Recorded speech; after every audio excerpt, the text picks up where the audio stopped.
नमस्कार भक्तांनो. दिनांक 18 डिसेंबर गुरुवार रोजी मार्गशीर्ष गुरुवारच्या व्रताचे उद्यापन आहे. या दिवशी आवर्जून करावयाच्या काही महत्त्वाच्या सेवा, त्यामध्ये श्रीसूक्ताचा समावेश आहे, कुंकुमार्चन करण्याचा समावेश आहे.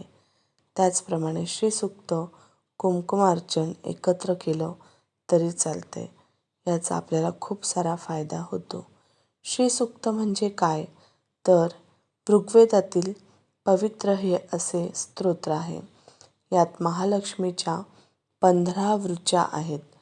हे सूक्त धन, धान्य, ऐश्वर व सौभाग्य, स्थैर्य देते. महालक्ष्मी कमळावर विराजमान आहे. ती सुवर्णवर्णी, तेजस्वी आणि कृपाळू आहे. तिच्या कृपेने घरात धान्य, गायी, संतती, सुख वाढते. जी दरिद्रता दूर करते आणि जीवनात समृद्धी आणते. जी स्थिर आहे, चंचल नाही, तीच खरी लक्ष्मी. तिच्या आगमनाने घरात आनंद, समाधान व शांतता नांदते. लक्ष्मी म्हणजे फक्त पैसा नाही, ती समाधान, आरोग्य आणि स्थैर्य आहे. मार्गशीर्ष गुरुवारच्या दिवशी उद्यापनाच्या दिवशी ही सर्व सेवा सकाळी करायची आहे. महालक्ष्मीला गूळ आणि चणा अर्पण करावा. ओम श्री महालक्ष्मी नमः 11 वेळा, 108 वेळा किंवा 11 माळी जप करावा. कमीत कमी एक सुवासिनी स्त्री जीव घालावी. लक्ष्मी पैसा नाही, तर ती स्थैर्य आहे.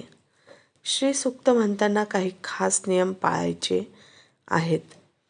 माता लक्ष्मी आपल्या भक्तांची मनोभावाने जर त्यांनी सेवा केली, तर त्यांची जाणीव ठेवून त्यांचे सर्व प्रश्न मार्गी लावते. लक्ष्मी स्थिर राहते. लक्ष्मी ही आपल्याला अनन्यसाधारण कृपा देते. ज्या घरात श्रद्धा आहे तिथे लक्ष्मी आपोआप वास करते. जय महालक्ष्मी. आता श्रीसूक्त म्हणण्याची पद्धत अगदी थोडक्यात.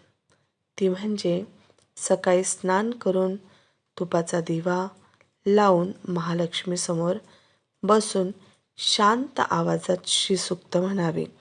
जर सकाळी हे शक्य नसेल तर हे श्रीसूक्त संध्याकाळी दिवाबत्तीच्या वेळेस म्हटलं तरी चालतं. संध्याकाळी लक्ष्मी येण्याची वेळ मानली जाते, त्यामुळे संध्याकाळी देखील श्रीसूक्ताचं पठण करून लक्ष्मीची ही विशेष सेवा केली जाऊ शकते. ओम हिरण्यवर्णा हरिणीं सुवर्ण रजतस्रजां चंद्रां हिरण्मयीं लक्ष्मी जातवेदो म आवहा.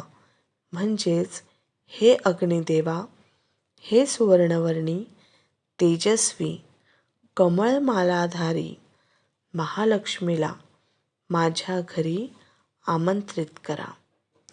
ताम आवह जातवेदो लक्ष्मी मनपगामिनीं यस्यां हिरण्यं विन्देय कामश्व पुरुषानहं. जी लक्ष्मी कधीही घर सोडत नाही, जिच्या कृपेने धन, धान्य, पशु व संतती लाभते, अशी. अश्वपूर्वा रथमध्या हस्तिनाद प्रबोधिनीं श्रियं देवीमुपफये शिर्मा देवी जुषताम. जिच्या आगमनाने वैभव येते, वैभव प्राप्त होते, ती देवी माझ्यावर कृपा करो. लक्ष्मी म्हणजे फक्त पैसा नाही, ती स्थैर्य, समाधान आणि शांतता आहे. लक्ष्मी व्रताचे हे खूप सारे फायदे आहेत. मार्गशीर्ष गुरुवारी 11 वेळा आवर्जून ओम श्री महालक्ष्मी नमः, ओम श्री महालक्ष्मी नमः हा मंत्र म्हणावा. त्याचप्रमाणे कुंकुमार्चन या दिवशी करायचे आहे.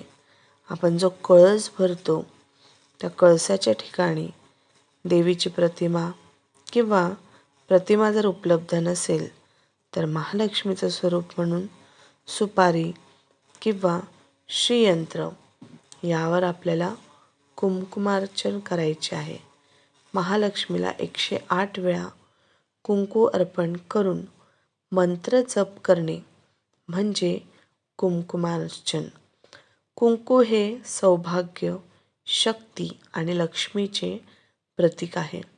महालक्ष्मी कुंकू अर्पणाने प्रसन्न होते, म्हणून हे कुंकुमार्चन केले जाते.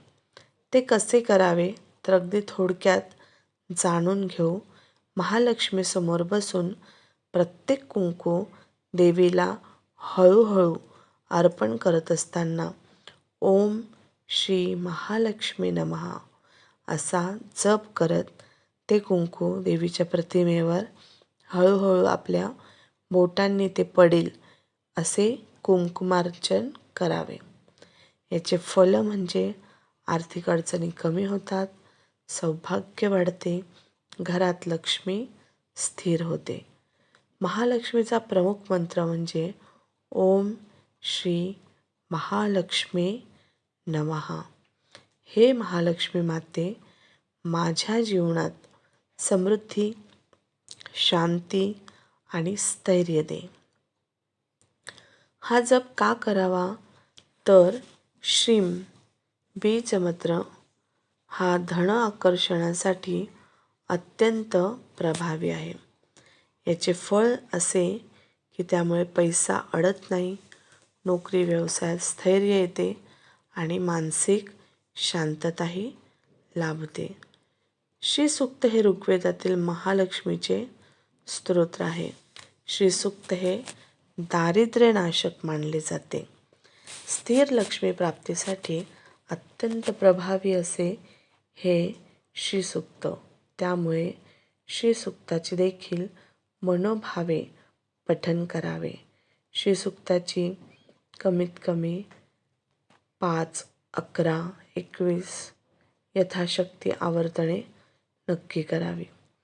महालक्ष्मी सुवर्णवर्णी आहे, कमळावर विराजमान आहे. धनधान्य, संतती व सुख देते. जी घर सोडत नाही ती खरी लक्ष्मी. दरिद्रता दूर नेणारी, घरात समृद्धी वाढवणारी आणि नकारात्मकता नष्ट करणारी अशी ती महालक्ष्मी. महालक्ष्मीला आवडणारा प्रसाद गूळ आणि चणा याप्रमाणेच खिरीचा नैवेद्य या दिवशी विशेष महत्त्वाचा आहे. अन्न म्हणजे समृद्धीचे प्रतीक. देवतेला अर्पण केल्यानंतर त्याचा प्रसाद बनतो. घरात अन्नधान्याची कमतरता राहत नाही, लक्ष्मी प्रसन्न होते. आता हे झाले पूजेविषयीचे नियम. आपण हे पूजाविधी करत असताना मानवता विसरून कशी चालणार? यामुळे या दिवशी नक्कीच एखाद्या गरजू व्यक्तीला मदत करावी.